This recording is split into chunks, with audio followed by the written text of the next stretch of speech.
Hello, everyone, and welcome to the Red Hat and Standard Group Ansible Linux Automation Workshop. This workshop is an introduction to Ansible for Red Hat Enterprise Linux Automation for system administrators and operators. My name is Renee Briggs with Standard Group, and I will be your host for today's event. A little bit about Standard Group. We are a Red Hat Premier Partner specializing in DevOps transformation. We work with companies of all sizes to implement best practices in Red Hat solutions. We have more than 80 consultants in 5 countries with over 500,000 hours of experience with a focus on automation through Ansible, app migration through OpenShift, and data center management through Satellite 6 and Smart Management. Just a few housekeeping items. During the lab today, we ask that all participants send questions through the chat. You can find this at the bottom of the screen where it says more. Our instructors will address your questions as soon as they're able. For those interested, we are recording today's event, and we'll be sending out links to all participants to access the event recording and presentation materials. Also, before we end our session today, we will be providing a survey within Zone. So if you can stick around for that, your participation would be greatly appreciated. So at this time, I'd like to introduce our panel speakers. First up, we have Aaron Ferguson with Standard Group.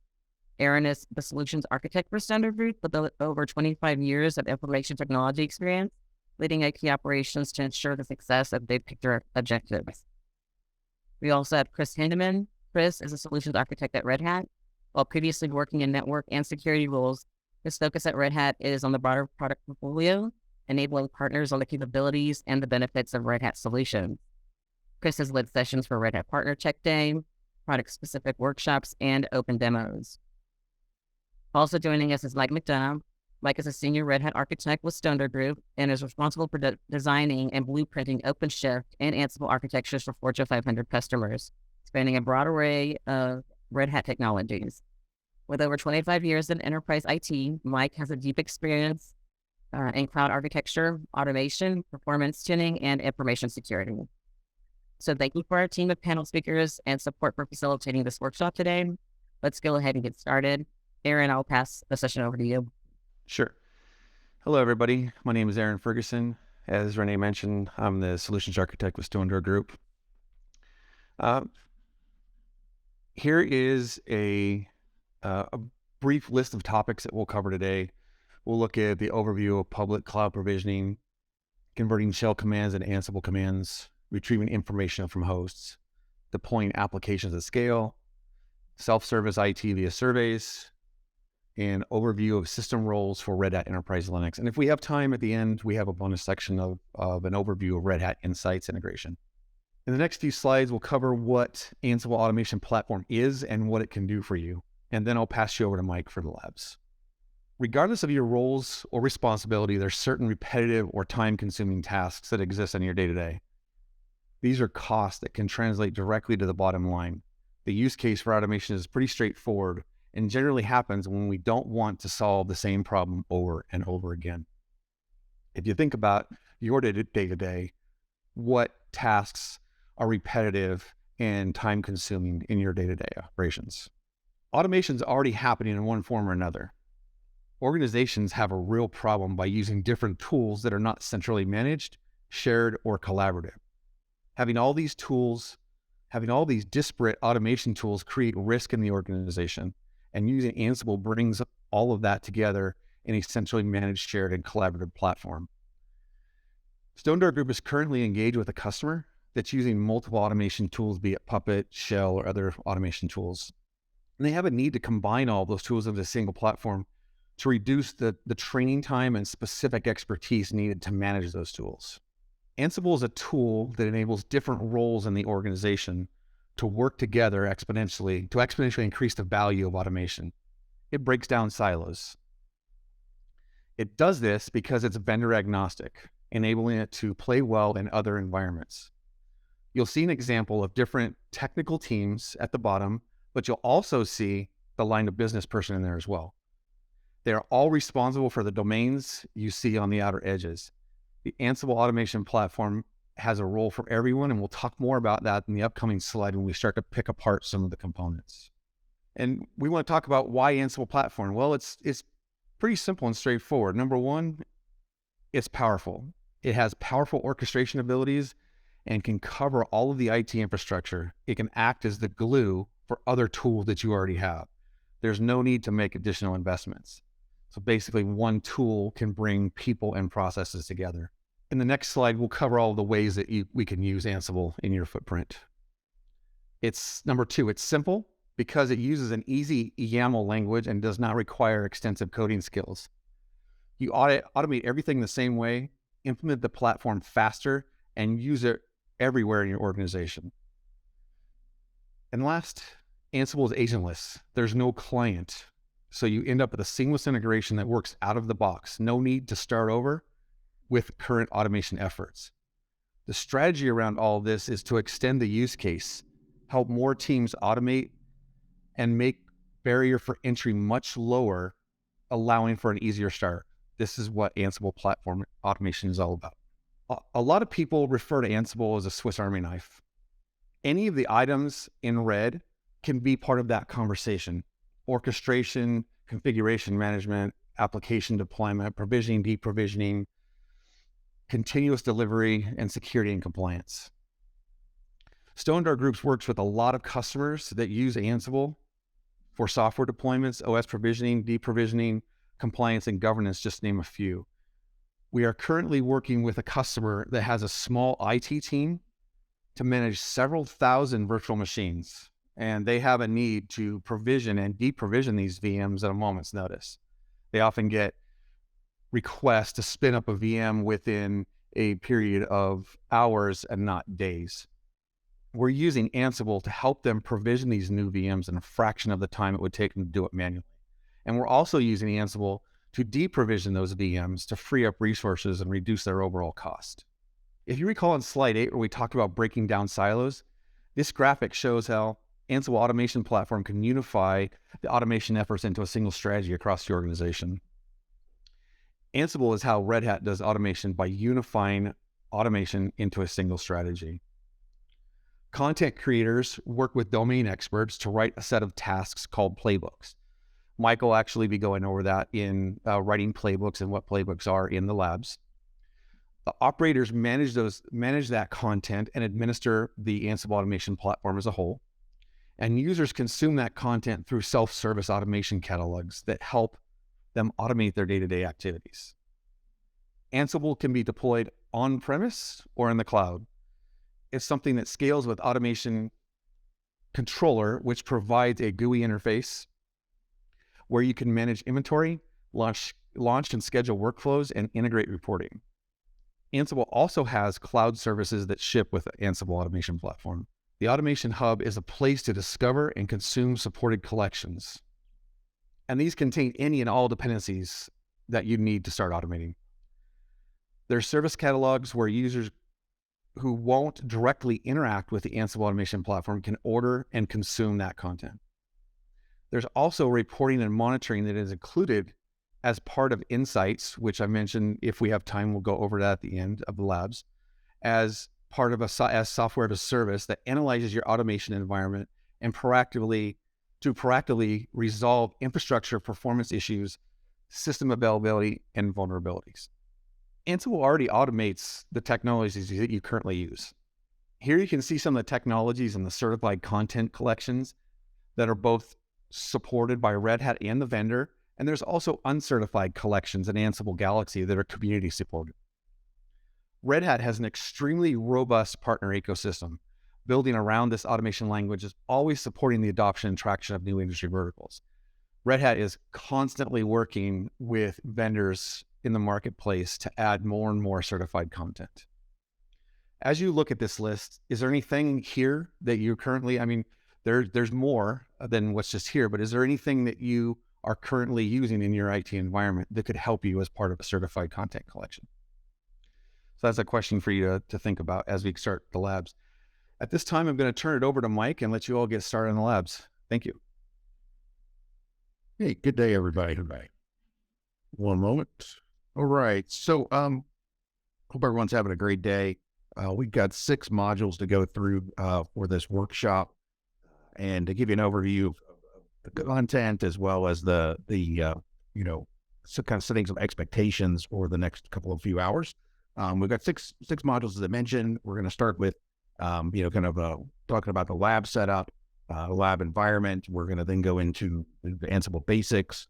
And in module 3, you're actually going to write a playbook yourself and run that playbook.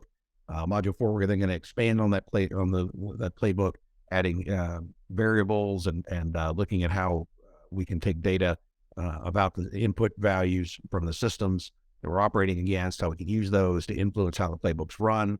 We're then going to switch gears a bit and look at running these playbooks from the Ansible automation platform, which is a web user interface, and really more than that, that layer on top of the Ansible core distribution that provides manageability, visibility, and additional features on top of the Ansible core, command line engine. And then in 6, we're going to expand again on that and look at using system roles, which is going back to some of the couple slides ago that Aaron was talking about for certified collections, that look at how we can leverage, or you can leverage content that has already been developed in your playbooks. So 6 modules. The time is going to be spent or split roughly between lecture and lab. Well, the idea is to give you as much hands-on time as possible doing the labs. It does mean we have quite a bit of quite a bit of content to cover, and I'll be going pretty quickly. Trying to get to the point where again we can work on the labs and not spend all the time looking at slides. So if you have any questions, if I go too quickly and there's a topic that's not clear, please post up in the Zoom meeting chat. We've got some people that will be trying to answer questions, and when during the labs, I will be looking at the chat as well and answering questions. So please post up there. If it's a question that's applicable to multiple people, you can send it to everyone. If it's something you could also direct it at me directly if it's a question that should be shared with the whole group. But either way, please post there. We'll answer those questions. If you get stuck during the labs, post there. We'll help you out. And a lot of times we find that one person will run into an issue, but the answer to that issue, it could help multiple people. So a lot of times somebody runs into a problem, post it in the group chat, and then it helps out others that are maybe just haven't posted yet. So with that, let's get into exercise 1, lab setup. And this is actually 2 parts, really. One, introduction to Ansible, and then the lab exercise itself. So a little bit more detail. Aaron gave us a high-level view of Ansible and more specifically Red Hat's certified content and supported version of Ansible. But let's go a level deeper and explore what is Ansible. So first of all, this is coming back to the topic from a few slides ago. This idea of a life cycle, and with Ansible, the takeaway from this slide here is that really that we have content creators and domain experts, and the cool thing with Ansible is that unlike some other automation tools that be legacy tools, content creators can do a lot with automation without being domain experts because a lot of the heavy lifting in terms of automation with Ansible has already been developed, and that's these contents, modules, and roles that you could the certified content collections. There's a lot of IP out there, that's other people have posted about how to use that content, and so content creators can accomplish a lot without necessarily being a domain expert. And on the other hand, domain experts can do a lot of automation without being Ansible experts. So there's a good mix of capabilities with legacy tools. In a lot of cases, they were not very accessible unless one was a real subject matter expert on the automation tool itself. And then that became a barrier. It was and is a barrier to usage of those tools because you really had to be a programmer, for example, to use the tool, the automation tool, and those programmers didn't know the infrastructure side or maybe networking or whatever have you.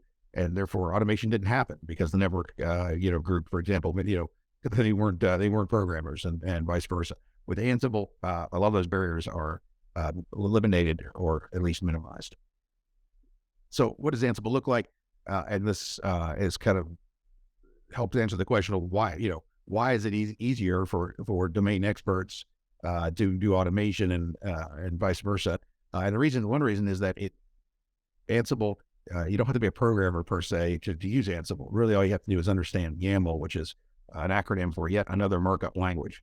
So YAML is it's a text-based markup language. That is the syntax of it is a little bit picky, and we'll get into that with that some sort of syntax things. But once you understand the syntax of YAML, Ansible, you can really do a lot with Ansible without becoming being a full-fledged programmer. On the other hand, Ansible does support many of the constructs that you'll see in programming languages. So things like variables, loops, conditions. So with Ansible, you can start out with a very basic playbook, like we're looking at here on the slide, and then the complexity and sophistication of your Ansible automation content can grow and expand based on the use case. But a lot of times, you can there's only a few features, things like variables and conditions, and a little bit of basic error handling. And if you can do those three things in Ansible, and again, it's all done in YAML without actually being, writing C code or Java or anything like that, you can address a lot of use cases just with, once you have those basic concepts under your belt. So what makes up an Ansible playbook consists of, really, first thing is it's a Ansible playbook consists of one or more plays. And we'll look at that in detail. We'll come back to that example from the previous slide and piece of it, kind of look at it in detail. Plays can leverage modules, and modules can leverage plugins. We'll look at each of these components over the next few slides. So what is a play? It answers the question, what are you automating? At the highest level, a play is really, encompasses the work to be done, right? What module needs to be run and against, what host. And a module, by the way, is typically Python or PowerShell code already written by, the Ansible developers, Red Hat, the community. You don't have to write modules. You can, but typically, you're not going to have to write, modules yourself. So we'll look at how to use these. They're basically, they're tools in your toolbox that you can take out and use as needed. And plays define what tools to use and against which servers, hosts, targets to run, use that tool against. In this case, we have one a play that's starting Apache, and it's defining what host, web, and there's an option it's adding. We'll look at this in a little bit more detail. An example that actually has the tool defined, but this is the top level get play. What do you automate? Modules are the tools in the toolkit. As we come back to a full example, will make a little bit more sense. So a play is, a play will include running tasks, and the tasks reference modules, and the modules are the tools. So, play, top level is against which host or targets. And this could be an API, it could be a network switch, it could be a Linux or Windows server. Then within that play, we're going to call tasks, we're going to call modules. Modules are, again, these tools, and the tools, we're going to feed the tools options. So in this case, we're setting the source and destination. So source files /index.html, and whatever this tool does, the destination is going to be var www/html. You get modules usually written in Python or PowerShell. You can write them in any language. However, I would say most Ansible developers never actually write a module. You can do it if you need to. Certainly, it's good to understand. You need to understand how they work. But typically, they're you're not going to even ever go look at the Python or PowerShell code, or do it very rarely. I would say, at least in my personal experience, I've done some troubleshooting looking at the code, but I personally have not actually had to write a real module for a real customer use case, at least not yet. Plugins. So plugins are extra pieces of functionality that complement the tools. Plugins typically actually help us manipulate data or do things kind of above and beyond what's included in the Ansible core distribution. So a very common example are these plugins, these filter plugins that can take the value of that variable and do something with it. In this case, these are just some examples, but this will take a variable and format it to JSON, and there's two different filter plugins reference. One is too nice JSON, the other is too nice YAML. So the idea of this variable might contain some YAML. We want to transform it into JSON or print it, do something with it, JSON format. And then here's the other way around, because some JSON that we want to convert over to YAML. There's a wide range of filter plugins that help us manipulate the data stored in variables within it as it's being used within a playbook to help us accomplish different use cases. The other concept that we have, so we've got these tools in our toolbox, we've got plugins that help us fine tune, how the playbook runs, and again, manipulate data and variables is the most common use case for plugins. The other part that we other concept we need to understand is inventory. And inventory is simply the list of targets that we're going to run against, typically servers, RHEL or Linux servers. It could be Ubuntu or whatever Linux or Unix version you happen to have. They could also though be network switches, network devices, storage devices. A lot of times in inventory, it could be some sort of remote API. Even that's a little bit different use case, but inventory again, what target devices to run against, and in the inventory, it can be as simple as having a single host, but we can have more complex inventories, and within that inventory, which lists of hosts or targets, we can create groups. So on the right-hand side, we see an example, 3 groups, one called web, DB, and then a third called switches. And each of these groups, contains 1 or 2 target hosts. Again, probably a mix of servers and network devices in this case. Another concept to understand, we're going to be using each of these concepts hands-on as we go through this the next few the rest of the day. So again, the idea is just at the moment we're just introducing the concepts, right? Understanding how to use them, is the particulars of how they work, that we're going to explore over the next couple of hours. So another concept is roles. So roles, you don't have, it was the one you can certainly write a playbook without using a role, but roles make our lives much easier. Roles are basically a collection, a reusable automation collection, which basically allows us to make a reusable automation content, and reuse that content, one within our within a certain project that we're working on. We might have half a dozen playbooks that each reference some of the same roles. So a common, and it's very one of the patterns we'll see, for example, if we're configuring servers, is that a lot of the steps to configure the server, those steps are the same no matter the purpose of that server. So things like setting the time zone, setting the time and date, that sort of thing, right? Those are the same whether the server is a web server, a database server, application server, whatever have you, right? So it's one of the patterns you'll see is to create a common role that's literally used, in terms of a common steps or tasks that need to be done across, all your servers, for example. And instead of having to copy paste that same code, automation content, let's call it a better term than code, across a bunch of different playbooks, we can package it up into a role and then reference that role in each of the playbooks or plays that need to, this example, configure servers. These roles could also be shared. You might have, for example, a common role that's used across multiple teams. So, your database team, your application web server team, network devices, same, not just servers, where things are, we have these repeatable patterns. Managing cloud resources, to use a different example, with EC2, a great example of this is spinning up EC2 instances. Right? Let's say we have a playbook that playbook 1 that spins up Windows servers, just a base Windows server. Another one that's Windows server plus a set of applications. Maybe installs database, MS SQL, that sort of thing. The part about spinning up the EC2 instance, it's the same AWS API calls that need to be made to create that EC2 instance in the first place, right? Spinning up a VM is basically the same. And even for RHEL servers, for example, creating the instance, the only thing really different are things like the AMI image, right? So we can create a role to create EC2 instances and reuse that role no matter whether we're spinning up a RHEL, Ubuntu, Windows, or whatever OS. And what we can do is we can just feed that role different data, in this case, maybe, for example, the AMI image ID, to determine, to actually influence what EC2 instance is actually created.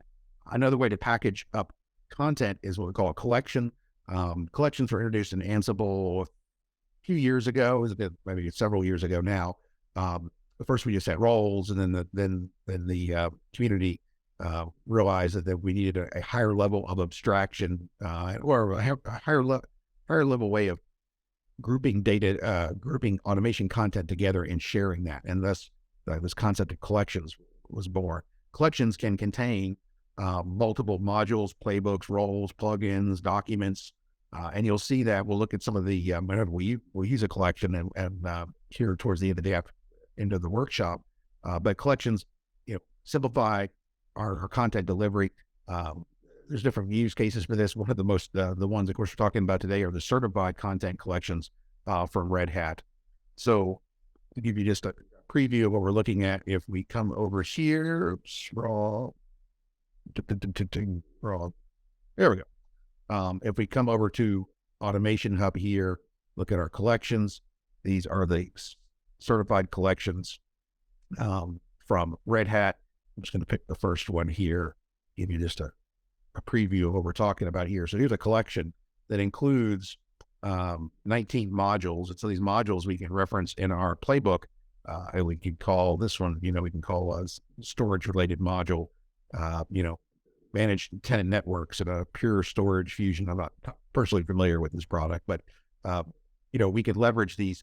We could download and use this collection and then reference the modules, right? And from there, we can, these content collections, one we can download from Red Hat. Where I was going with that is also we can create our own collections.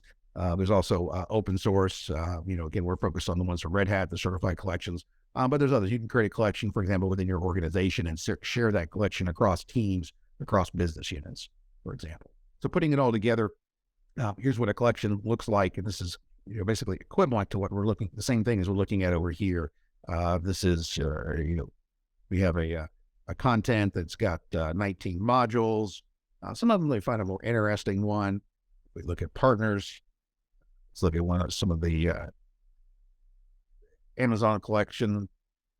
We look at that. There's one called AWS. This has quite a few more, probably more interesting examples. We look at the contents. It has, 82 modules in action, a callback, 2 inventories, and 4 lookup plugins. All right. So there's all this automation, reusable automation content.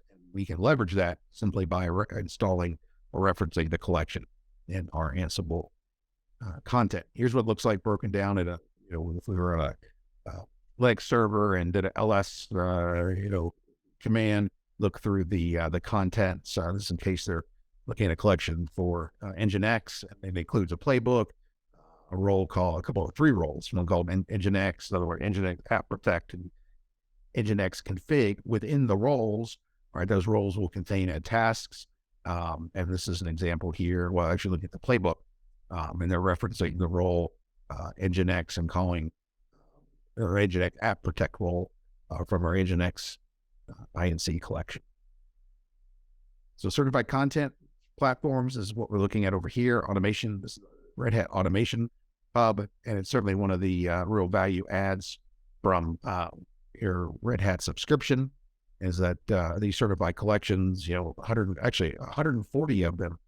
So our slide needs to be updated. They're adding collections all the time from vendors. We look at, it's not just Red Hat, Azure, there's NetApp itself, IBM,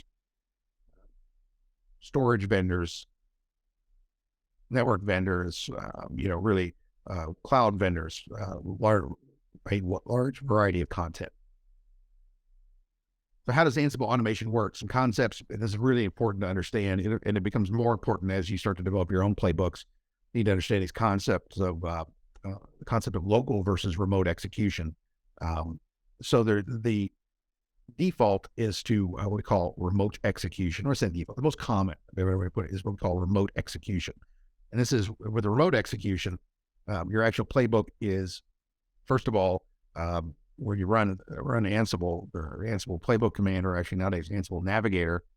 command, when it executes your playbook, it takes your YAML code and parses that and converts it into to Python for if the target is a Linux server, PowerShell for a Windows server. But it does all that, the work of taking the YAML and actually creating code that can run on the target server. Again, PowerShell or Python. That code is then, that Python or PowerShell is then copied over to our target Linux or Windows host and then executes on that host, right? So we have our Python or PowerShell executes on the target server, results are returned back to the controller, Ansible controller. And that's probably the most common way of running Ansible. The other way that Ansible can run is we call local execution. And in this case, the first steps are the same. So Ansible engine is going to take our YAML, convert it to Python. That Python code then is going to run actually on the Ansible controller system itself. And instead of copying over Python code to a remote system and executing it there, the Python code is going to run on the Ansible controller. And this is done for network devices and API endpoints. The reason for this is that, let's take AWS, for example. AWS has a bunch of APIs at this point, right? EC2 and for databases and all their services have APIs. All right, that's kind of the concept of a cloud provider is to have APIs. But we can't run Python code on AWS infrastructure itself. We can run it on our EC2 instances, for example, but these APIs, we're not able to really run Python code on the AWS backend systems directly. So instead, what we need is we need our Ansible code to run and make API calls against AWS. And so what that means is our playbooks, again, that execution of Python code happens on the controller, and it's going to make API calls out to AWS to do the actions we defined in our playbook. Network devices, similar, most network switches, they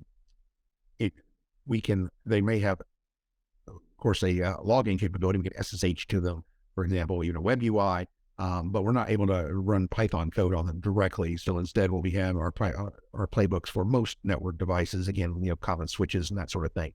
We'll operate in this local mode where the Python code is executing on the controller device. So switching gears a bit, let's talk about the lab. So that's kind of our introduction to Ansible. All right, and just to recap kind of what we covered from the top, we've got plays, modules, and plugins. Plays are mandatory. A playbook has to have at least one play. The play is going to have at least one task that references at least one module. Of course, they can be much more sophisticated than that. We have our plugins. We look here, here's a play.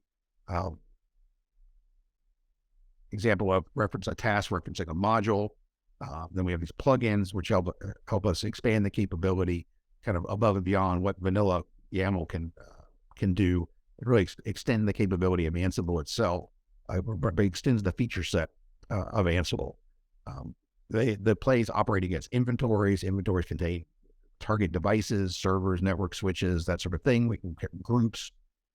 And then within that, the way we have these other things, roles and collections that we need to understand. And again, they expand kind of groups of tools. The idea is like you're not only giving like a pair of pliers to you, but we're giving like a whole set of, a role, for example, it's not just a pair of pliers, which is what a module is basically, but a role is, a set of steps that can be reused across multiple playbooks. Collections, simplified and consistent content delivery. We have our certified collections here. So that's our very quick overview of Ansible. And again, I promise we'll go slower and in more depth in the future modules on each of these concepts. For now, though, what we want to do next step is to talk about the lab environment itself. So first of all, the cool thing about this lab environment is that actually it is built using Ansible, or was built using Ansible. Red Hat's developed some automation that spins up what we call these workbench environments that we use for these webinars. Pretty cool. We just go in and make a request, give it an ID, event ID, and it spits out a workbench environment to use. The cool thing for you all is that these workbench environments provide a self-contained, dedicated environment for each of you. So each of you is going to have your own lab environment. You don't have to worry about someone else, doing something that they're going to maybe mess up what you're working on. Each of you is going to have your own lab environment, and they're also, these lab environments are usable just with a web browser. So to show you what that looks like, we come back here and we'll go in a little bit more detail. Actually, let me back a step here.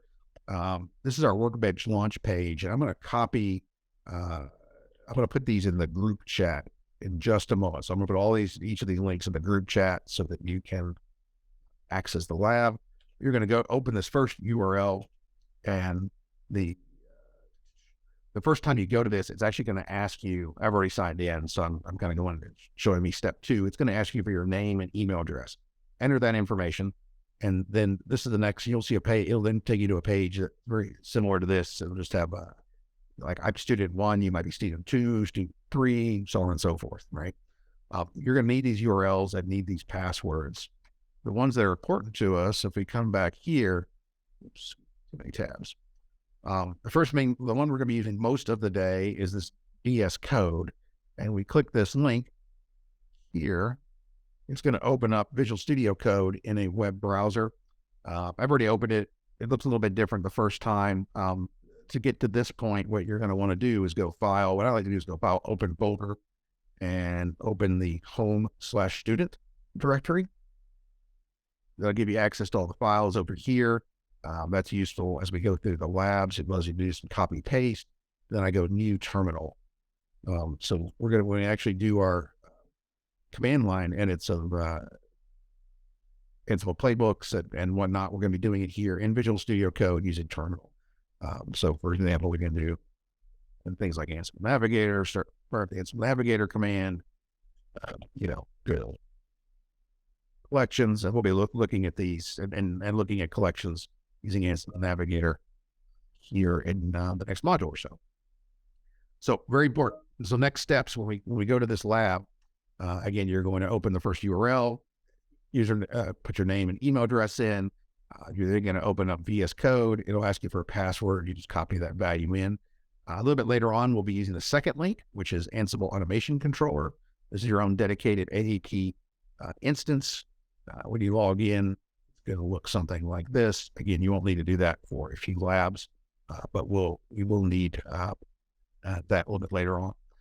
Another important link that I'll be sharing is for the lab instructions themselves, and that is the second link here that I'll be putting in the chat, and that's going to take you to this page, and we're going to be in exercise 1. This is going to walk you through this, and these are the steps that you need to follow when we break here for the for lab time. This is the instructions, the step by step that you're going to need to follow. Again, it talks about lab environments, kind of similar to what I just covered. Again, talks about VS Code access. Here's where you're entering your password in. That password comes from this right here, value.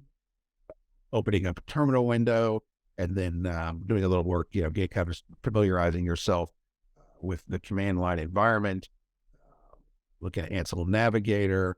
Again, just kind of taking a look around to see what's there. And this will set you up for the rest of the modules. Let me copy these URLs. 1 second. So I pasted the URLs in the meeting chat. And again, we want to follow. What we want to do is exercise 1, which is checking the prerequisites. Go ahead and sign up for your Workbench instance. Open up VS Code in the browser and familiarize yourself with the environment. So we're going to spend about 10 minutes on this. We'll start back at about 21 after. All right, welcome back. So at this point, each of you should be able to access your Workbench environment. And to recap, that's using our VS Code access here, Visual Studio Code. And then let's see, at the right tab. Here's my Workbench access, or Workbench instance. So if you have any problems with that, if you weren't able to do that for some reason, please post up in the meeting chat so we can solve that problem. You'll need access to the Workbench environment for the remainder of the labs. All right, so let's look at the next module. So in exercise module 2 here, we're going to start looking really in detail at Ansible. its components. We'll look at playbooks and much more detail. We just talked about concepts in the previous module. We're going to look at the nuts and bolts of it, starting in exercise 2. So first of all, inventory. We'll start here because you're really defining what to run the playbook against is key. You need to know, have something to run against, or would that again be server, Linux or Windows or Unix or network device, storage device, whatever have you. So we need an inventory. Inventory, there's different types of inventories with command line Ansible, using Ansible engine.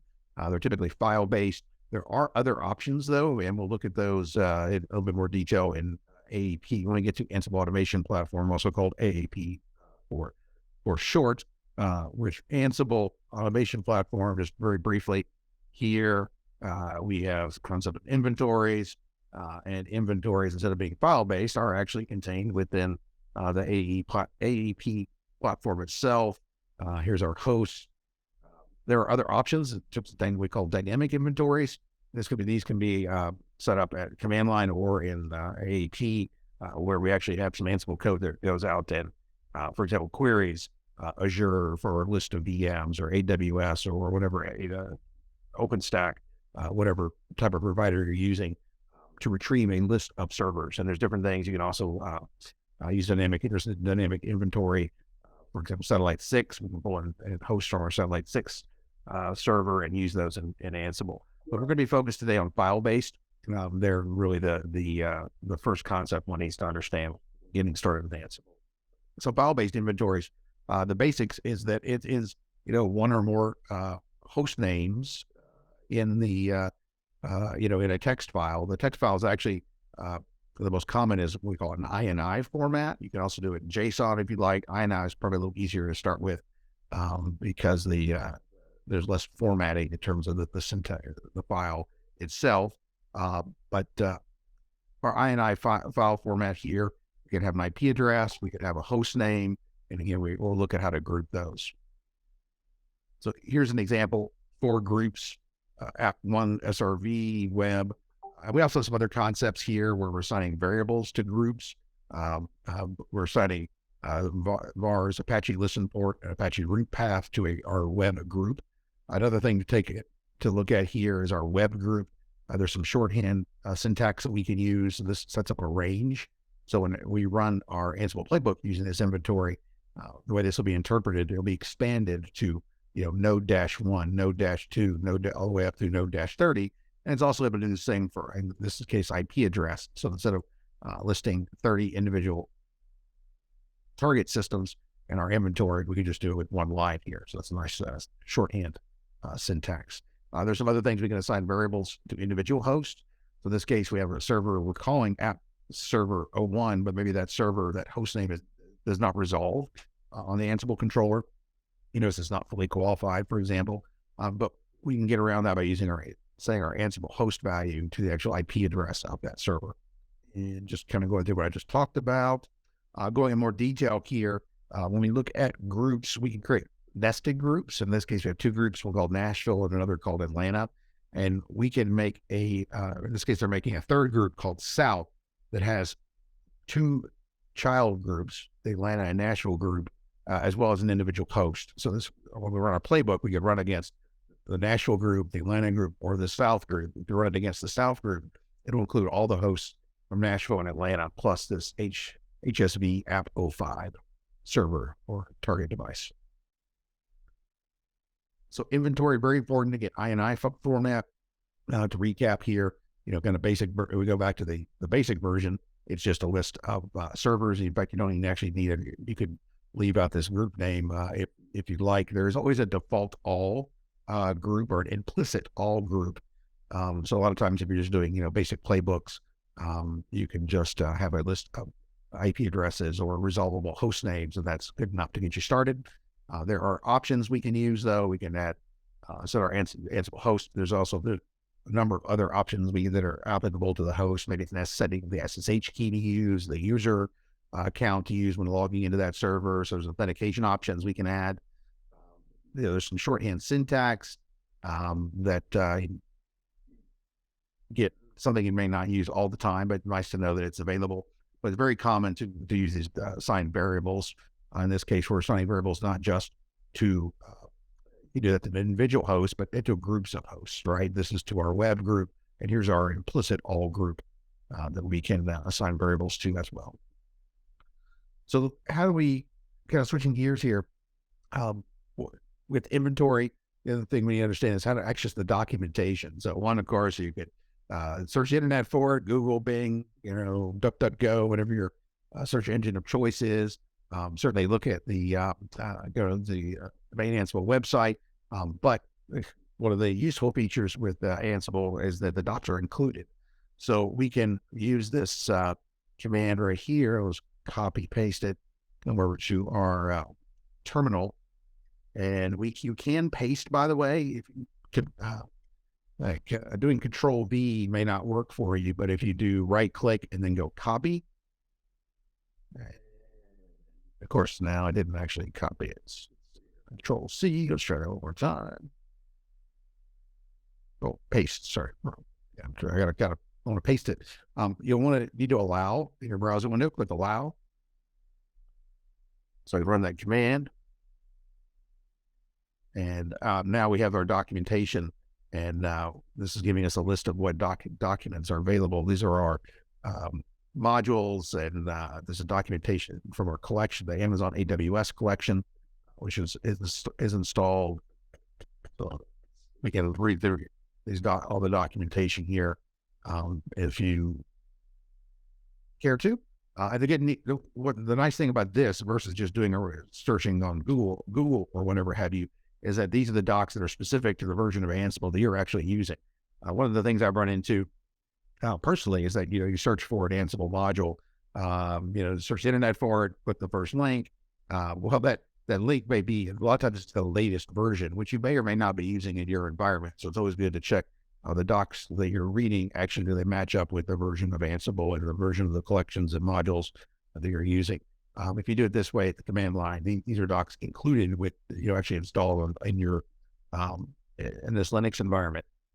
So you know that they match up from a versioning perspective. So that's nice.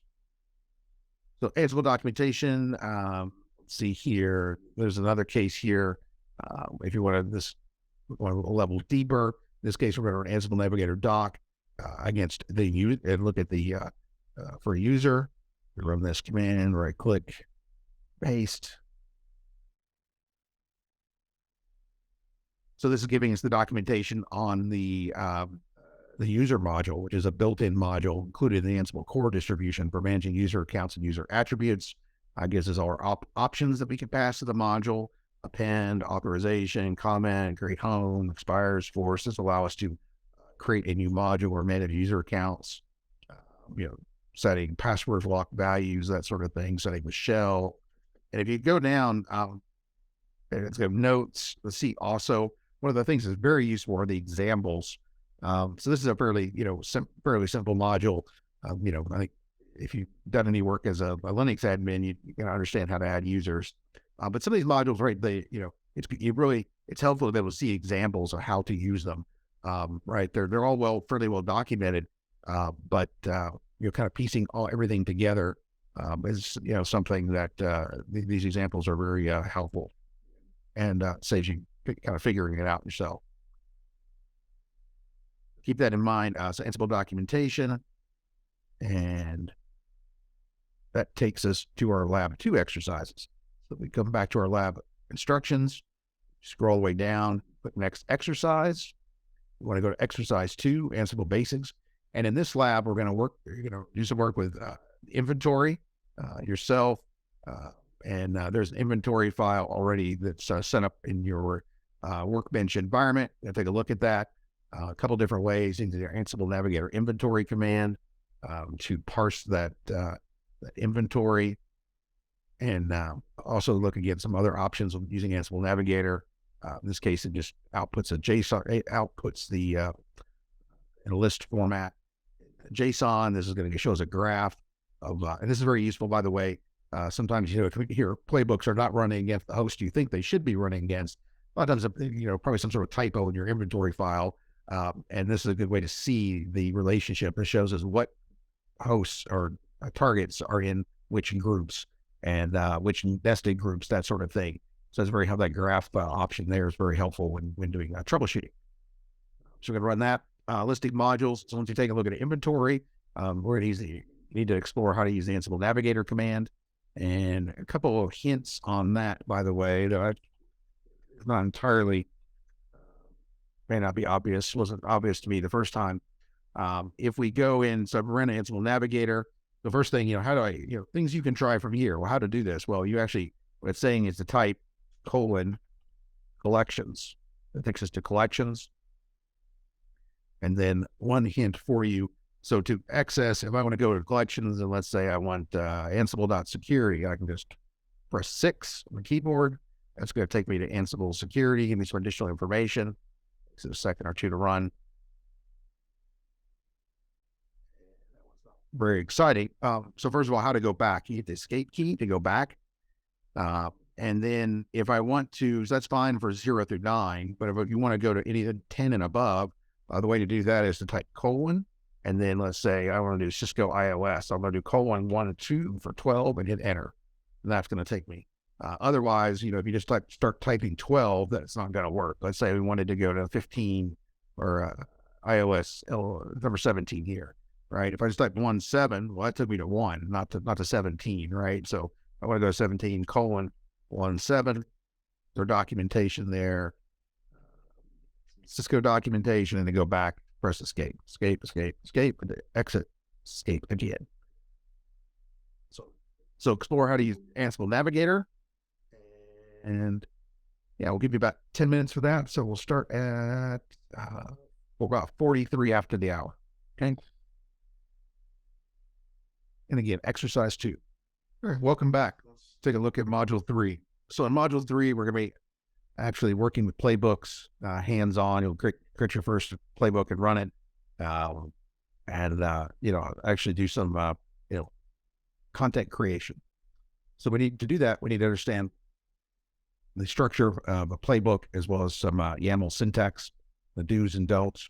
So first of all, let's look at what a play is. So remember, a playbook contains one or more plays, and you'll see that a lot of playbooks only contain one play, but certainly more as you get into more complex use cases, a playbook with multiple plays becomes more common. Now, when we look at this, the concept of play, kind of minimum components that we're going to see within a play. First of all, is a name. Second is a list of basically a definition of what host to operate against. In this case, the play is saying to operate against the host in the web group. There's also other ways you could say you could have just one host from your inventory. Or you could use it as a keyword all, which would be all hosts in your inventory. Note that these hosts, it's not looking for the host has to be defined in the inventory. So if I have a web server called server 1, even if that host name is resolvable, server1.company.com, you can't just arbitrarily put a host name, like a DNS host name in the host field. It's looking for a host from the Ansible inventory. The inventory is key. Again, the host have to exist in the inventory. Then we can reference them in a play. There are other options that we can define at a playbook level. There's one here called the become option, which is basically privilege escalation. On a Linux server, this would be we simply use with Linux or Unix devices. Also use though with network switches that have a enable mode, some sort of admin mode, and other depending on the vendor. In this case, this would be play written for Linux or Unix servers and become sudo root or become root when running all the tasks. That could be defined there at a play level. It's very common to also be defined at a task level. If you have certain tasks that need root and others that don't, you can define that later further down within the play. There's other options. We can define variables at the play level that are then available for all the tasks within that play. So again, this is just a simple example. The next thing that's in a play would be at least one task. In this case, we have 3 tasks, and notice they're in a section called tasks, and notice they're indented. So with YAML, indentation is very important, and that indentation needs to be done with spaces, not with tabs. So watch your indentation, YAML, the indentation of lines, the conversion when Ansible runs, it takes the YAML and part turns it into JSON. That transformation, either if you don't have your indentation correct, either one, it'll just error out if it's the syntax isn't valid, or one of the things that can happen sometimes it will parse correctly into JSON, but it doesn't. It's not the grouping and structure of it is not what you intended. And this is getting into when you get into variables and we get into lists and dictionaries. This becomes very important. So watch your indentation, and that's really truthfully one of the hardest things to get used to is the indentation requirements for the YAML. Once you get that figured out, though, it's easy and very human readable, as you can see here. So play at least one task. In this case, we have 3 tasks. The task reference modules, the yum module, the template module, and the service module. And in each case, we're going to run these tasks. Feed some options, the name of the package, the state of the package, source, destination, name, and state. And when this runs, this playbook is going to run against each of the hosts in the web group. So whether that's one host or 100 hosts or n number of hosts, these 3 tasks are going to be repeated and run, basically over and over again on each of the hosts in that particular group in this case. So a task, there's a task, installing an HTTPD package using the yum module. There's our module name. Now, output from our playbooks, when we run a play, what output, what feedback are we going to get from Ansible Navigator, or if you're just using Ansible playbook command? And one of the key things to understand is our green, yellow, and red, and what the colors mean. So with Ansible, when it runs a lot of the modules, in fact, one of the key concepts behind Ansible automation is that automation tasks should be idempotent, meaning that we can run the automation task over and over again, and it's not it's not going to have unintended consequences. So, for example, let's say we want to add a line to a file. If we run that task once, we should get the line in the file. If we run it again, it shouldn't add the line twice, right? In most cases, you want just the line in the file, period. So when we do our Ansible automation content creation, a lot of the modules will, support and enforce idempotency, not enforce, but support idempotency out of the box kind of by default. In other cases, it's based on the options that we have, the data that we feed into those modules that determines whether they're idempotent. What this means, to back up a step, is when a task runs, it can succeed or fail, but within the succeed category, there's 2 subcategories. One is the task ran, and Ansible, the module first checked and determined that no change was necessary. In other words, the state of the target system was already matched what was in that task, and therefore no change had to be made. So let's say we're adding a line for a file. If that task is idempotent, that means that the line's already in the file.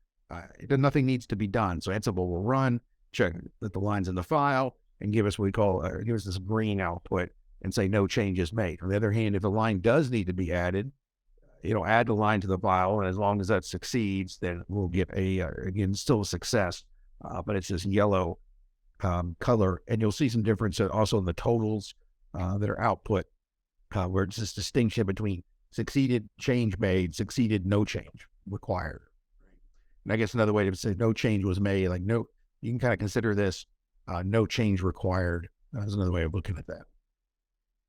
So playbook run, and here it's a little small, but you'll see this as we go into a key.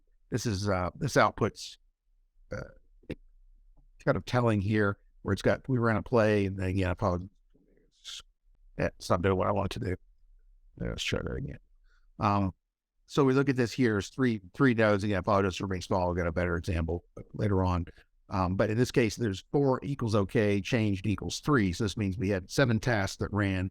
4 were okay, they ran, no change was required, and 3 that ran on each of these hosts where a change was actually required. Like gathering facts, that doesn't actually change the system.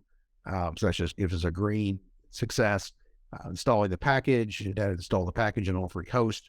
Now, if the package had already been present, it would not have installed the package again. Once the HTTPD is already installed, it's already at the version defined in our task.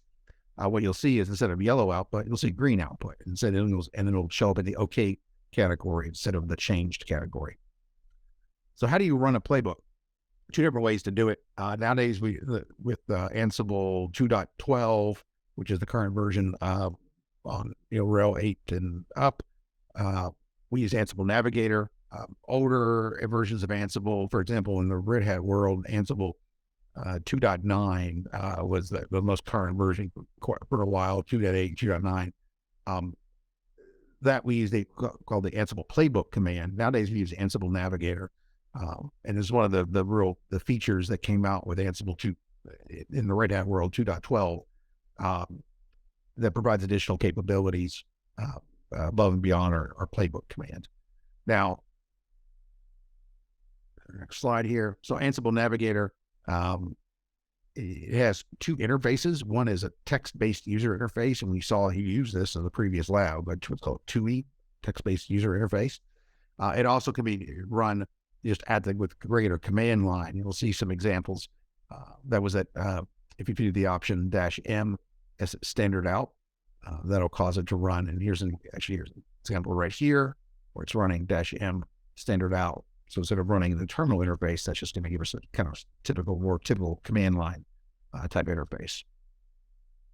So both are very helpful. Ansible Navigator actually is the 2E is. I find I started with Ansible when there was no Ansible Navigator. There was no 2E, right? So it's kind of those newfangled things if you've been doing Ansible for a while. Actually, I find it useful, even if you've been doing Ansible for a while, even if you're, an experienced content creator, automation content creator, the 2E is actually still very useful above and beyond the CLI. So if you've used older versions of Ansible that don't have Ansible Navigator, just a couple slides here to help us translate the legacy versions of Ansible commands into Ansible Navigator commands. Most of them are very straightforward. Ansible -playbook is one of the exceptions. It's Ansible, the equivalent of Navigators, Ansible -Navigator space run. The rest of them really are, you take the last word like Ansible inventory, it becomes Ansible Navigator inventory. So Ansible -doc, Ansible -Navigator space doc. Ansible Playbook is the one that's kind of the exception to the rule there. Typically, if Ansible Nav, if you're using a more modern version of Ansible, you will want to use Ansible Navigator. Behind the scenes, these commands don't actually, Ansible Playbook is still available. So if we come over to our Visual Studio Code, I can still run Ansible -Playbook. Running version. Here on Ansible 2.14. 2.12 is where Ansible Navigator was introduced, but a newer version now. So Ansible Navigator Playbook is still there, but they don't actually do exactly the same thing. And one of the things that was introduced with Ansible Navigator was the concept of execution environments. And what that means is when we run an Ansible Playbook using Ansible Navigator, by default, it's going to run in what we call an execution environment, which is basically a container. So that's kind of an advanced topic you'll want to look into. We're not going to go into more depth in this workshop, but realize that Ansible -Playbook and Ansible Navigator are not, have different behavior under the covers. So the subcommands here is a good, helpful, summary of some of the subcommands. Ansible Navigator collections. And some of the options here, like also how to run these same CLI commands within the terminal, the 2E. All right, we can start up Ansible Navigator and then do :run or :welcome, whatever have you. So let's look at our workshop exercises.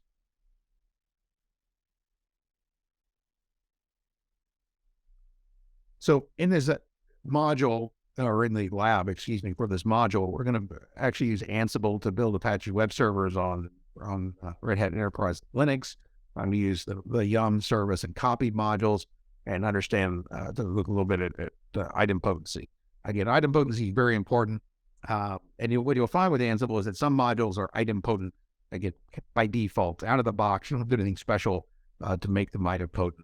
The yum module is a great example of that. If we have a package that we're installing, and there's an example here, right here, the task. Yeah. So right here, using the module, this module is idempotent out of the box. Don't have to do anything special.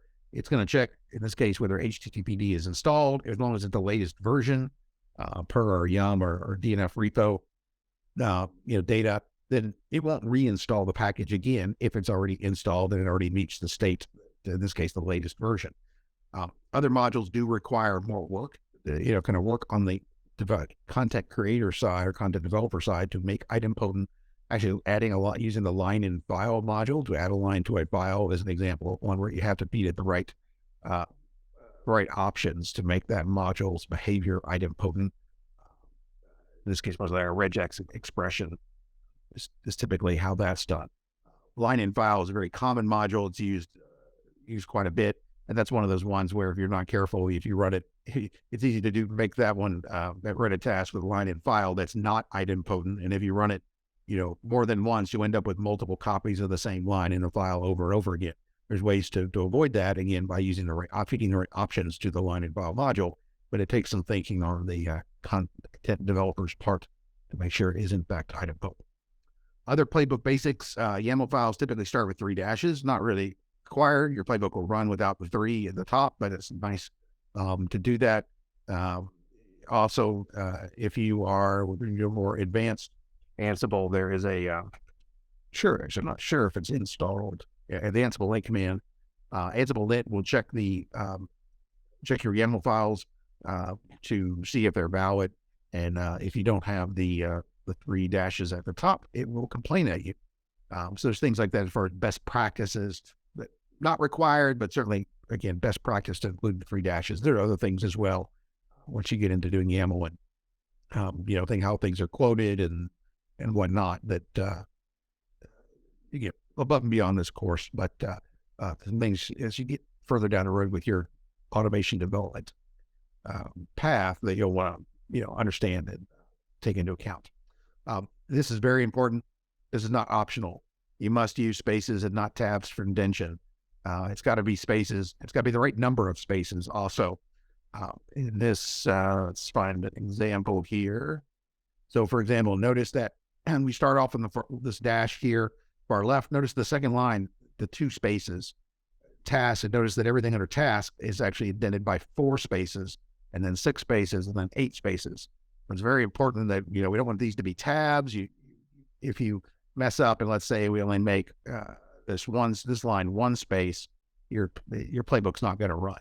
Actually, error, that's not valid YAML, and you'll get a YAML parsing error, and your playbook execution will fail. So make sure you use spaces, and make sure your things line up, right? Use the correct number of spaces based on where you're at. Under YUM, for example, if I made name, if we missed 2 spaces and put YUM and name in the same column, in other words, indented by the same, I think it's about 6 spaces, playbook's not going to run. Because when this is parsed into JSON, this indentation makes, name and state, kind of a children, so to speak, of YUM. If they're on the same line, guess what? They're not going to be. They're not going to be interpreted as options for the YUM module in that case. So watch that. That's, again, YAML syntax errors are very easy. Indentation errors are very easy to make. Keep it, it's critical, though, that you get that right. And they've got a link here to YAML syntax. So if you want some more information on YAML syntax, try to go here. This is the basics. It's a good primer on YAML, gotchas, that sort of thing. So we encourage you to look at that. To run the playbook, again, we're going to use Ansible Navigator, which is an execution environment, which is a container image. It's going to run, and there's advantages of doing that. Execution environments are also used by Ansible Automation Platform. So the key concepts with the most recent Ansible Automation Platform, well, we went from Ansible Tower to Ansible Automation Platform. One of the big changes was to use execution environments. So you want to do that,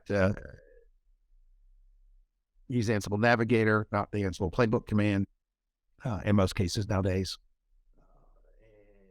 So we're going to do that. You're going to run your playbook, in this case, Ansible Navigator, run in the playbook name. All right, that's going to give you some output that looks like this. While it's running, you can use it in the TUI. You can press 0 or 0 or 1. That'll kind of let you deep dive into the execution, let you see the log output, that sort of thing. So play around with the 2E while your playbook is running, explore how that works. Then once you've run the playbook, you want to log into your host, the target host, make sure it's there. And then we're going to use run a playbook. You're going to create and run a playbook package.yaml or YML. And then we're going to extend that playbook. So this module really get in the hands-on. We're going to create your first playbook, run it, modify it, extend it a couple of times, actually. So it's important you got to start at the beginning and work your way through this step by step, because by the end of the lab, we're taking a playbook, taking our automation content and expanding it, and extending it. All right. So we are now ready for start of labs, and let's give you a couple extra minutes. This is one of the key modules or key labs in the course for the workshop. So let's reconvene at quarter after. All right. I hope everyone was successful with the lab for module 3. Again, if you have any problems, please post up. It's important that these exercises build on each other, at least 3 and 4. So it's important that you're successful with one lab before we go on to the next one. So let's take a look at exercise 4 topics we're going to cover. So we're going to, the previous module, we looked at playbooks, and you actually created and ran your first playbooks. Now we're going to kind of up the sophistication level by adding in variables and using what we call facts. So what is a variable? I think most of us in IT heard the term variable before, right? It's a named placeholder that holds some value.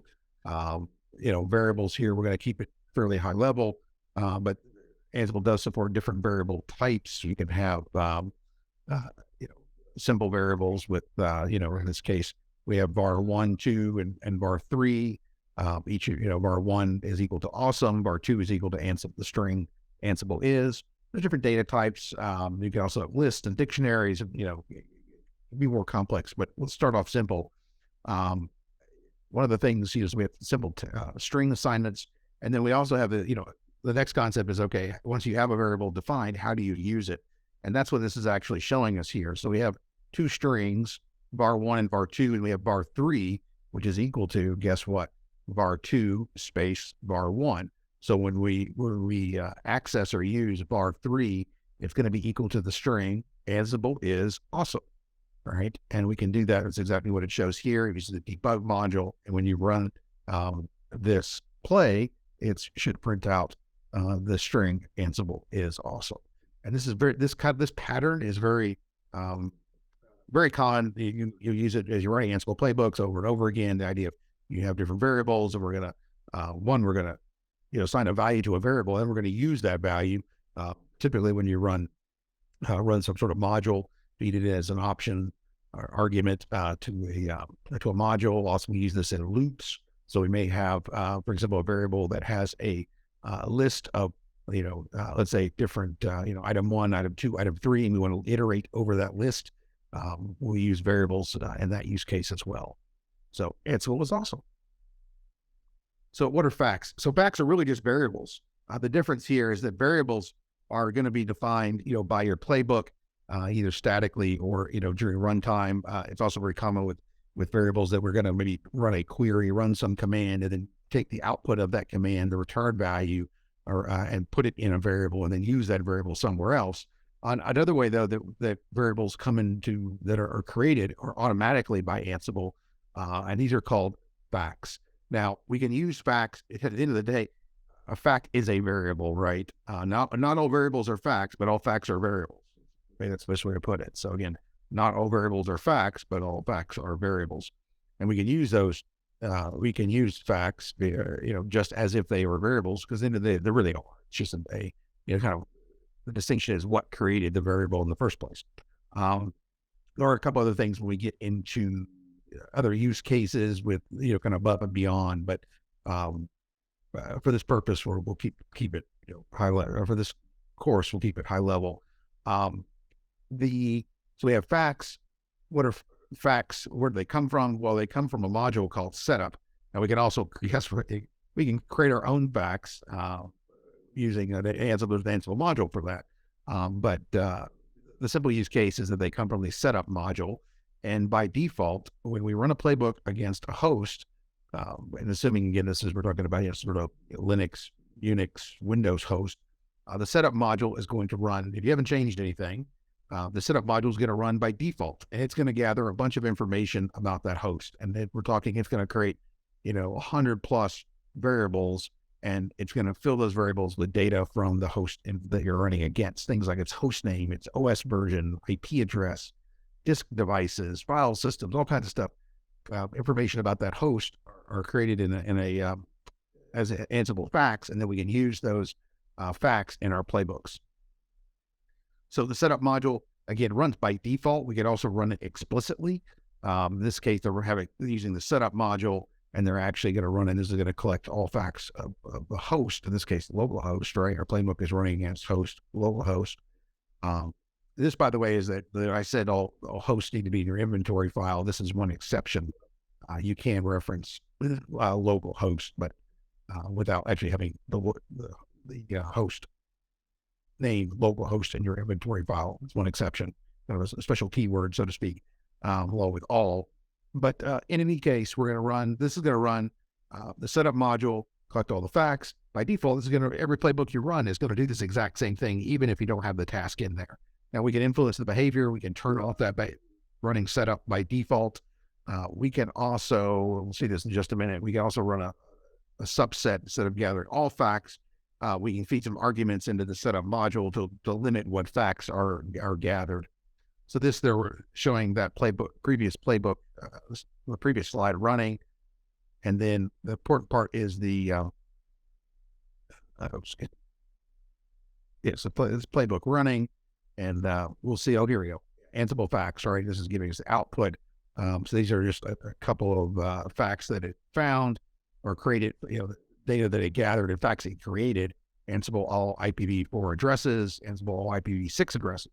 We can then use in your playbook, you can reference this variable, and we can do it, just like this. And that, of course, obviously, this would be in a playbook, right? But we can reference it in our playbook. We can see in our message, we're running debug, something like this, as an argument to the debug module, and that would then, when we ran our playbook, we're using debug, that would print out the value of Ansible all IPv4 addresses, which is 10.0 to 2.100 in this case. So facts, very important to understand those. Other ways that variables, what are other ways that variables come to be, right? So we can define them in our playbooks. They could be Ansible facts created by the setup module, or we can define variables in our file structure, the file structure that holds our playbooks. Ansible has a predefined expected file structure, and there's a number of different directories and subdirectories that it looks for by default, and some of these are specifically for managing variables. So in this case, we've got using the tree command and for Ansible files. It has a playbook deploy index.html.yaml, and then we have three subdirectories, one called files, group vars, and host vars. The ones we care about in this conversation are these group vars and host vars directories. Each of these, again, are predefined by the Ansible standard. If you set up your repository or your file structure and it has a group _vars directory, Ansible will automatically look in that directory for YAML files. And if it finds them, it will pull them in and consider them what we call group vars. Now, there's a naming standard. What it's going to look for, it matches up the host name with the group name. So in this case, it's going to look in the group vars directory. It's going to find web.yaml, and the variables defined in web.yaml are going to be assigned to, guess what, the web group, right? So there's automatic behavior, one, looking in the group vars directory, two, matching up the file names with the group names. Does the same with host vars. So in this case, the variables defined in node2.yaml will be assigned to node 2. If you have node 1, they're not going to be assigned to node 1. Only be assigned to node 2. There's some other options. We can also put a all.yaml file in either one of these directories. And guess what? Those will be, if you have an all.yaml, those variables will be defined, be added to all groups or all hosts. You could also do subdirectories under host bars. Instead of doing node2.yaml, I could create a directory called node2 and then put YAML files with variables in them under the node2 directory, and those variables would be assigned to that node. So if you have lots of variables, and that's actually a cool way to manage variable assignment and influence how your automation runs. The advantage of this is it merely makes our code more maintainable and more scalable. We could take all of these variables and probably, put them in our playbook, call it a day. However, that may then mean that if we have a different hosts that need different variables, we might have to have two different playbooks, with the only thing being different between those being the variables. It's not a good way. We really have one playbook and then use the same playbook for all these hosts and only just feed in the data that's specific to each host, right? So again, it's making our code reusable, limiting the number of playbooks we actually have to maintain, and making it more manageable because it's much easier to find, and update these values if we can easily just go into the host bars directory, look at node2.yaml versus searching through a bunch of playbooks to see what's going on. Managing files here, and here's a good example: group vars web.yaml. You're also looking at our host vars node2.yaml. So what's the behavior? Well, when we run this, if we copy web.html, stage, that's a variable, right? And for hosts in the web group, it's going to be equal to dev. Stage is equal to dev. For node2, stage is going to be equal to prod. So if we run this against node2, we'd expect this to be prod underscore web HTML. If we run it against node3, let's say, we'd expect it to be dev underscore web HTML. Ansible has there's a variable hierarchy, a precedence list that you'll want to become familiar with. One second, I don't have this. So we want to, if you search Ansible variables precedence, this will pull up good information on variables, variable names, a lot more information. And then you search for precedence. Where should I put a variable? As you start to develop your own automation content, understanding variable precedence is key, right? Because in this example, where you have the same variable stage and dev. Well, if you think about node2, right? If node2 is also a member of the web group, what's prod going to be equal to, right? Is it going to be equal to prod or dev? These kind of questions come up, and these sort of things, it's pretty common. You might have a default value that you want to override. And so understanding how these are, if you use the same variable on the same host as defined in multiple places, which one's actually going to take, which actually was going to be used at runtime when that task runs, is very important. So order of precedence from least to greatest. So, if we least, so extra vars, highest precedence, include vars, that goes through, goes through the list here. One thing here, if you look at group vars, or I guess what, host vars, override group vars. So if we come back to our example here, if node2 is a member of the web group, stage is going to end up being equal to prod, not the dev. The reason for that is because of our variable precedence by list here, and that host vars are higher precedence than group vars. Remember, this is from least to greatest. So pay attention to that as you develop your content. Let's look at the lab for exercise 4 now.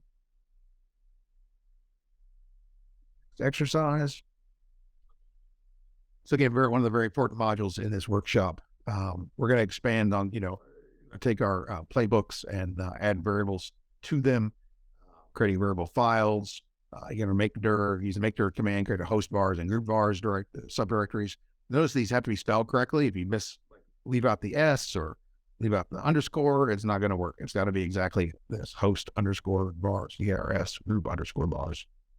You're going to create some YAML files, define variables within them, create some HTML files to go along with them, and create a playbook that when this playbook runs, depending on whether we're running against, node 1 or node 2, different things are going to happen, right? And this is a very important concept with Ansible. They're going to look at Ansible facts. And this here, it's going to show us actually, this did not show us in the slides, but here are different ways that we can collect only specific facts. The reason for this, by the way, yes, you could just collect all facts and only use the one that you need. But if you're running against many hosts, gathering facts takes time. So there's ways to limit when there's some different modules that you can run. You can tell setup to only run specific modules, or let's say within a module, you can also filter it. So in this case, it's only going to return two variables or two Ansible facts, Ansible ETH0 and Ansible. Basically everything that matches Ansible star MB, those patterns. So that can speed up playbook execution significantly. All right. And then there's a challenge lab here. So this is step 6. If you have time, go on to that. Using facts and playbooks. Again, some more about using facts. A very key concept. This is something, if you do Ansible coding, those are the concepts and techniques that you'll use over and over again. So we are at 1:30. Give you about 10 minutes. So we'll cut back at 40 after. All right. Let's take a look at exercise 5. So modules 3 and 4 are really the core, Ansible's hands-on Ansible playbook development. Now we're going to start looking at Ansible automation platform, and there'll still be some playbook work. So and definitely some hands-on stuff here in the lab, but we're going to come up a level and see how we can do more. What other options there are to run Ansible automation content beyond the command line environment. So with exercise 5, we're going to take a look at surveys, and it's got a screenshot here showing us a survey, but it doesn't provide us a lot of context. So let me switch over to the actual Ansible automation platform web UI, and let's take a look at a little context of what are they actually talking about here. So this is we call a job template that this will be in the same job template will be available in your workbench. You're going to be using this. We click on the edit button here. Oops. Go here. Cancel. Go to the surveys tab. This is what we're talking about, surveys. And let me show you an example of what a couple of different surveys. So surveys, one have a question. One is the question. This is actually going to be the prompt to display to the user that's launching this job template. And then we're going to define what variable. So when the user, let me back up. The idea behind surveys, what do? They provide a way for users to provide data to a job when it runs at runtime. They can also, these concepts are used when we set up integrations between Ansible and other platforms. Let's say we have ServiceNow, and ServiceNow is going to call the Ansible AAP REST API to launch a job template. It'll actually feed in data when we do that as the survey questions. And it also has a use case with workflow jobs. But the simplest version of this is that the survey is actually going to prompt for information when the job is run. It's going to have a question, it's going to have a variable name. We're able to pick what different types of text or maybe multiple choice, integer, float, define minimum, maximum values, that sort of thing.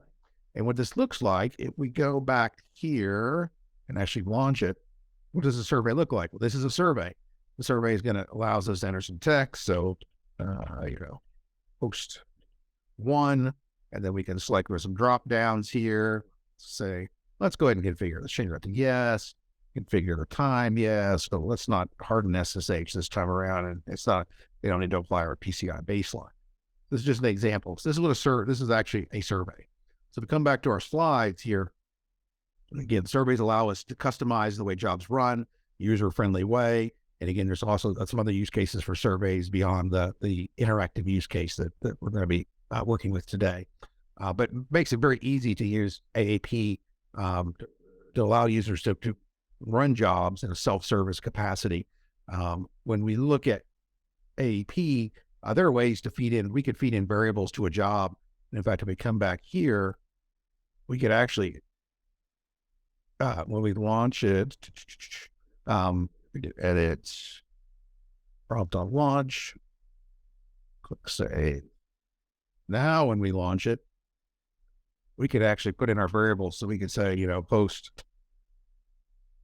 node 1, but this requires that people know, that whoever's running this know the name of the variable, know the variables, and understand a little bit. This is YAML, so if we did, most equal node 1, that's not going to work because that's not valid YAML, right? And I have a typo, so not user friendly.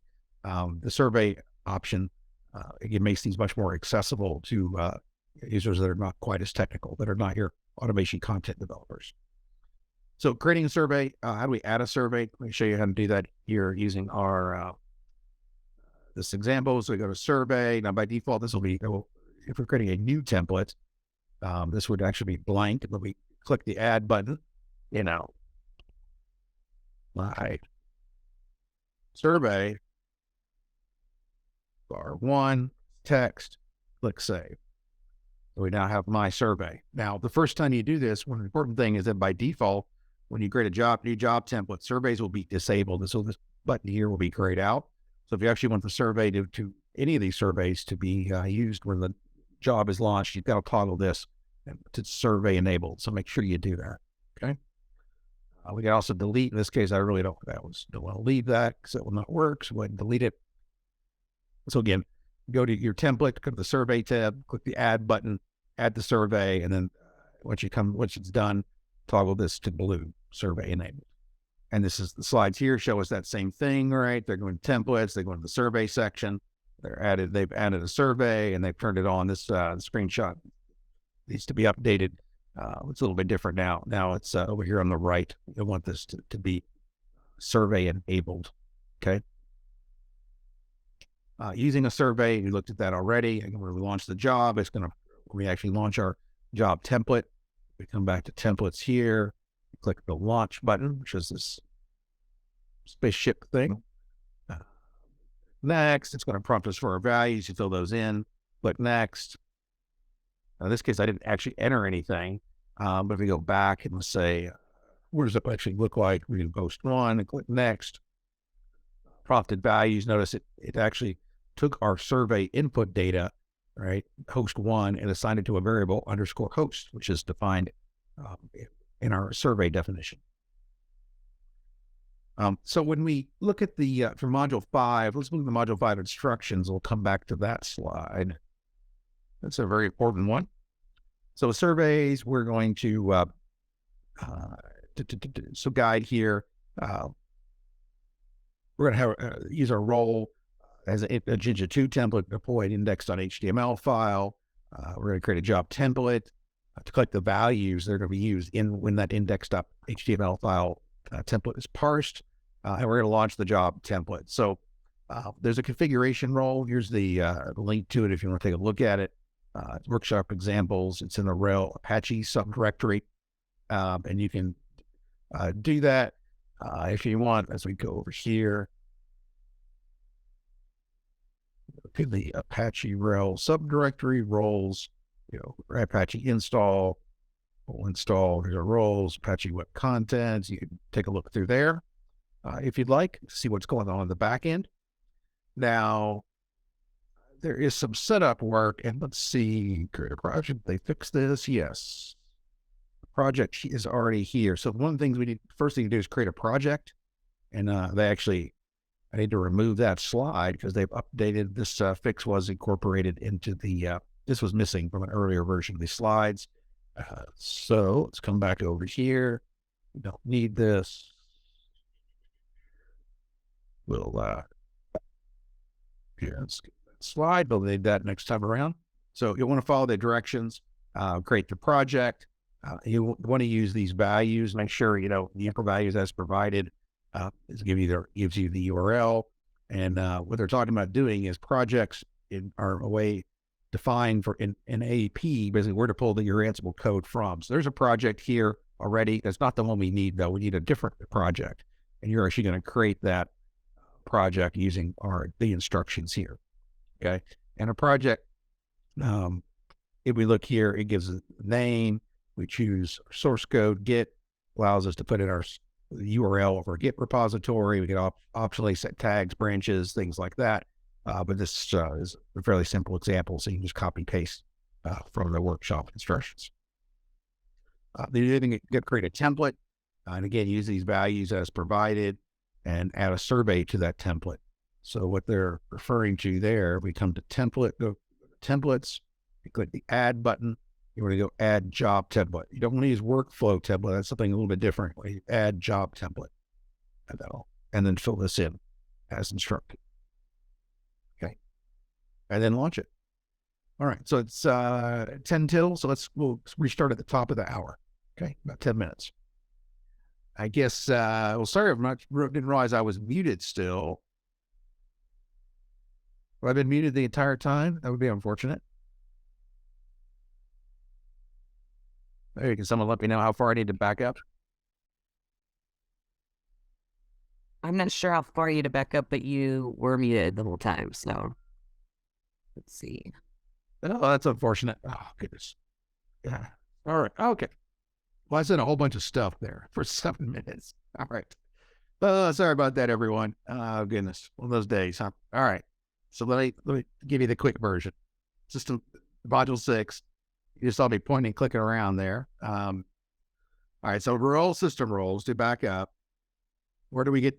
So we're actually talking more about not just roles, but about collections, right? Collections, remember, can contain roles. They also contain modules. We're going to look at both. We're going to use roles from a particular collection. Where do these collections come from? Well, they come from Automation Hub. They come from Ansible Galaxy. On the Ansible Galaxy side, you'll in addition to collections, you'll see you can download and use individual roles that are not packaged up in a collection. So that's an option as well. Automation Hub is our certified content from Red Hat that we see here. The collection that we're going to be using today is called, it's a little confusing, it's called RHEL System Roles. However, it is a collection. One, it's a collection, and two, it contains more than just roles. It contains 33 roles, but it also contains 27 modules. All right. And our modules are basically our tools. A role is actually a set of it contains task files, actually tasks that reference other modules.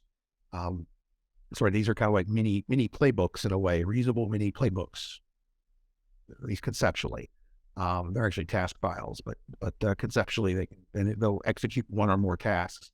A module, on the other hand, we use a module as a tool. We define it, or we call it within a task, and that goes and does something based on the options we provided. So we're going to use a collection called RHEL System Roles. That collection contains roles and modules, and we're going to, from a role perspective, we're going to look at a couple of different roles, the time sync as well as the SE Linux role, which is here. And you can read the documentation through here. Of course, obviously, if you want, there's a lot of options with SE Linux. That topic, you can go, there's a lot of depth to the SE Linux that we're not going to go into, but the documentation there on the Automation Hub, you can read that if you were developing, net new automation using that role. So we've got that Ansible Galaxy's open source and user contributed. Your mileage may vary, a lot of good stuff there.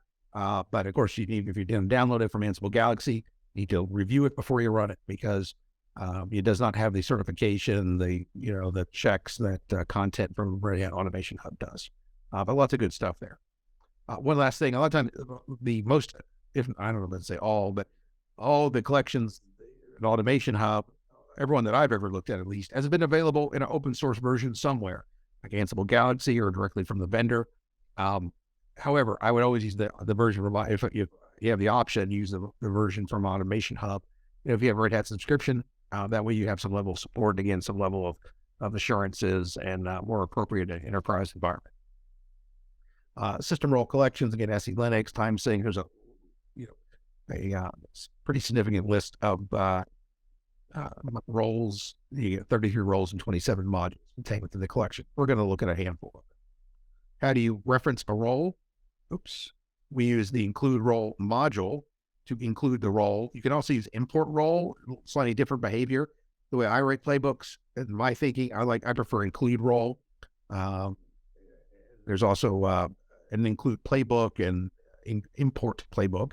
So there's kind of include versus import, slightly different behavior. You can read up on that. But to keep things simple, include role, and then we're going to reference the name of that role. So this task using the include role module would run a role called time sync, which is in the RHEL system rules collection. Okay. So an exercise, we're going to look at those. Going to use the firewall time sync role, Ansible project, take a look at the project, GitHub repo. You can, using the GitHub link there, we can look at the playbook security hardening. So we come over here. Playbook security hardening. I just lost the navigate to playbook security hardening. It's down in there. Yeah, I don't want to get too, but you can take a look at the playbook itself. And let's see here. If we come back, let's look at our projects. Edit this. Let's see. Wait, that is the issue. And so that's the correct URL. All right. So we want to do that, and then take a look at the playbook, take a look at the roles, launch the Ansible job. Now, there's one step that we have to do. This is important, and I'll paste this in the meeting chat. We need to do this, or it's not going to work. Right? We need to edit the template and add a credential, or you'll get an error when you run the job template. Now, the template we're talking about already exists. It's the security hardening. You click the edit button. And actually, it's already added. They fixed this. SSH workshop credential. Good. Okay, that is fixed. Before we had to go in and add this manually, but it's already there. So scratch that. So let's get started. And we're about out of time, so we'll do about 10 minutes, and then we'll wrap things up. So 23 after. All right. Welcome back, everybody. So that was lab 4, chapter 6 or module 6, system roles. So there is one additional exercise here, Red Hat Insights. This is mostly slideware, but I do want to call out the capabilities. So Red Hat Insights is a SaaS offering from Red Hat that's offered for multiple products now, in addition to our RHEL servers, OpenShift, as well as Ansible automation platform. And certainly with your RHEL subscription, you should take advantage of Insights. If you've got set up analytics, go here under automation analytics. We can then look at our clusters that are added. And unfortunately, I do have a test cluster that's an AEP instance, but it's not reporting. I've got to figure out it's something that doesn't run all the time. We just turn it on when we need it. And for some reason, it's not reporting. But this is the area you would look at. It's the automation calculator to help you calculate how much cost savings from automation, savings planner. One thing that's very interesting is job organizational statistics. This gives you a lot of good information if you need to report on how automation is being used within your organization. Take a look there. So that's very helpful in terms of helping to manage your Ansible automation environment and really help to report on usage across managers are always going to want reports, right? PowerPoint slides and things like that. So take a look at that. And we've got some slides here kind of saying, give you an idea, click on some of the highlights to give you some, graphs like this. They say $1.7 million. This is very helpful. This automation calculator here showing you which templates are being actually used. Then if you can associate a cost savings and on each of these templates, then you can get some good insights into how automation is helping your environment. Also, it can show you where to focus your attention. Maybe that certain types of automation templates are actually, that you don't realize are really contributing a lot of value versus others that maybe, require more upkeep, or maybe they're require more to make, to build in the first place or effort. And so trying to balance out cost to automate versus return is always something you should be keep in mind. So with that, we've come to the end about the course. Thank you very much for your time today. Really appreciate it. I hope everyone enjoyed the content and learned something this afternoon. Renee, are you able to, we do have a survey. It would be very helpful if everyone could fill that out. Yeah, there we go. The survey. Really appreciate your feedback. It helps us improve the course material and helps us going forward with these workshops. So thank you very much. Everyone have a great day. If you have questions, please post them in the meeting chat. I've got to drop here in a minute or two for another call. But again, thank you very much for your time. Also, the workbench environments will be available, I believe, for about 24 hours, so you can continue on these labs at your own pace. They'll be there. And if you check out the Git repository, there's additional courses there. You go through a self-paced manner as well. Thank you very much, everybody. Have a great day.